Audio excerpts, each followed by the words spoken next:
Hi everyone and welcome back to my channel. So I'm going to show you how to make this macrame lanyard, keyring, wristlet, whatever you want to call it. It's super cute and it also makes it really easy to find your keys in your bag if they're attached to this, or you could always wear it around your wrist, it's up to you. You're going to need two lots of 280cm lengths of 3mm cord, one lot of 30cm length of cord, and this is the cord that I'm using. It's one from my own shop in the colour Pumpkin Spice. So this is a 3mm 3-ply and it will be linked down below. It's such a gorgeous burnt orange colour. You'll need a tape measure. You'll need a lobster clasp. This is a 1.5cm one, which I'll have linked below. You'll need some scissors, and these I also sell on my Etsy shop, so you could grab that and the cord if you wanted, which I'll have linked below as well. So let's get started. So grab your lobster clasp like this and grab one of your 280cm length, fold that in half, and we're going to attach it to the lobster clasp using a lark's head knot. So take the midway point and we're going to pass it through this part of the clasp here, from front to back, just like that, and then pass the two cords through that loop that we've just created there. And then just pull that to tighten it, and that's the lark's head knot. So we're going to grab the other 280cm length of cord and we're going to repeat that exact same step so that both cords are attached to the clasp. Just like that. So in order to create this, we're going to have to adjust the lengths of the cords just to give us some more length for the cords that do more of the knots. So you're going to need to number your cords from 1 to 4, just lay them out flat like this. So basically you're going to have two groups, so you're going to have cords 1 and 3 and cords 2 and 4. So with cord number 1, I'm going to take the end and I'm just going to measure out 100 centimeters from the bottom, and I'm going to keep my finger on that 100 centimeter point right there.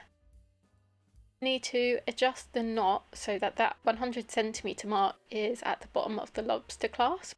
So what I'm going to do is just loosen that lark's head knot at the top, and then basically you want to pull on the second cord there, which will just tighten that up once the 100 centimeter mark is at the top. So now the first cord should measure 100 centimeters and then the second cord will have all that added length. So we're going to repeat that with cord number 3. So cord number 3, measure out 100 centimeters, loosen the knot and then get it so it's at the top of the knot and tighten that again. Now you can just lay out the cords nice and flat. So basically cords 1 and 3 will measure 100 centimeters and cords 2 and 4 will have all the added length to them. So now lay your cords out again, and now we're going to grab this first cord and we're going to pull it over the second one. We're going to create a double clove hitch knot. So pull the second cord up and over like this, and then from behind we're going to come through this loop that we've created. Just like that. So then pull that to the top and tighten it.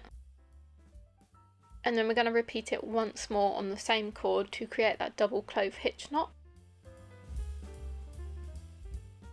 So again, we're passing it over and then it's going to come behind and through that loop. And then pull that to the top, and that is one double clove hitch knot created. So now we're going to take that second cord and we're going to pass it over the third cord like this. And then we're going to bring the third cord up and over, behind, and again through the loop. So we're just creating another double clove hitch knot with cord number 3 now.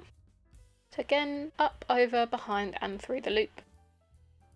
And then you guessed it, we're just going to repeat that exact same step with cord number 4 now.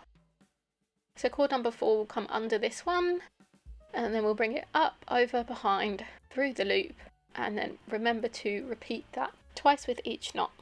Now you've got this straight line going down towards the right, it's time to start creating our diamond shape. So we're going to create a double clove hitch knot going towards the left now. So take your second cord, bring it on top of the first cord like this, and then the first cord we're going to bring it up and over to create this loop here. And again, we're going to pass it behind and through the loop. So this is how you create a double clove hitch knot going towards the left. So we're going to repeat that again with this knot to create the double clove hitch knot. Just like that. So that is one double clove hitch knot going towards the left. Now we need to flip it and have it going towards the right in order to start creating the diamond shape. So that first cord, we're going to bring it over like this. And then the second cord will come up over behind through the loop. And again, just create that double clove hitch knot. So now you can see that has curved round. So now with this fourth cord, we're going to create a double clove hitch knot going towards the left. So we need to bring the fourth cord over towards the left, and then we're going to create that double clove hitch knot using the third cord here.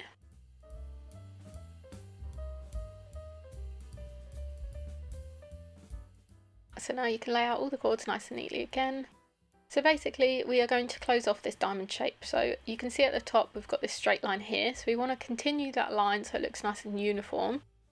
So we're now going to create a knot going down towards the left. So cross over the two middle ones. So the third will cross over the second. Use the second to create the knot. And just like that. So you can see that continuous line from the top. That is what we're aiming for. So now we're going to create one more knot going towards the left using the first and second cord. Then we're going to flip that, create one going towards the right. And then with the third and the fourth cord, you'll create one going towards the right. And then again, we'll flip it and reverse it so it will go towards the left. So you can see now I'm just pulling that fourth cord over towards the left and I'm going to create one knot going towards the left. So this is the start of our second diamond shape. And now I'm going to continue that line. So basically I'm joining the middle two going the opposite direction that I did on that first diamond. So that line will continue. So I'm going to create the third diamond, doing the exact same thing that I've shown you, making sure that continuous wiggly line is in the middle. And then just keep on doing this exact same pattern that I've shown you. Create one knot, flip it, and then create the other knot. So we have something that looks like this. So this is 14 diamonds in total, but if you wanted to do less, you could do less. It depends on you. I thought this was quite a good size for my wrist. So if you bring the two ends together like that, you can kind of see what it would look like. Grab your 30cm cord because we'll be using that in a second. So I'm just cutting off the main bulk of the ends of the cord so it's less to pull through. If you wrap the end of the cord in sellotape as well, that's also another easy way to do it. And this is optional as well, but you can use jewellery pliers just to help you pull the cords through. So we're just going to pull the cords through like this, making sure that the top side of your macrame is facing out. So just pull all those cords through the lobster clasp. Just like that. And then we are going to use a 30cm length of cord to create a wrapping knot. So just bunch your cords together like this, hold them nice and snug. Grab your 30cm length of cord and then we're going to leave a little tail at the top like this. Create this long loop here. So you've got the tail, the loop, and then with this longer tail we are going to wrap it around all of the cords. So you do want to do this quite tightly just to make sure it's nice and secure. So keep wrapping it, making sure it's nice and neat. So you've still got this loop at the bottom here and this tail up the top. Keep wrapping until you do about 5 wraps or so. And then we're going to take this longer tail and we're going to pass it through the hoop. Just like that. Hold that in place and then on the small tail at the top you can just gently pull on that and that will close it. So just pull that till the cord's about halfway through to make it nice and secure. So with this cord you won't have as much length as I did. I didn't really know how long to make the wrapping cord, so there we go. But now with the leftover cords from the wristlet I'm just going to tug on them. So you can see at the top of the lobster clasp it's making it look nice and neat so they're not bulky or anything. And then you can go ahead and just snip off all the excess cords. Just going to use these jewellery pliers just to push in the ends of the cords to make it a bit neater. This is optional, but I just like the look of it. I think it looks a bit more professional. just like that, and then that's it, finished. So you can go ahead and grab your keys and just add it to the little wristlet. So if you were to make this, what colour would you make it in? Because I also think it would look so nice in a sage, jungly sort of green. I think that would look really nice. Or a nice baby blue, or lilac even. Or a lilac would be nice. So I hope you enjoyed this tutorial, and if you do make it, please be sure to tag me on Instagram at LunaCraftsOnline, because I'd really love to see it and share it.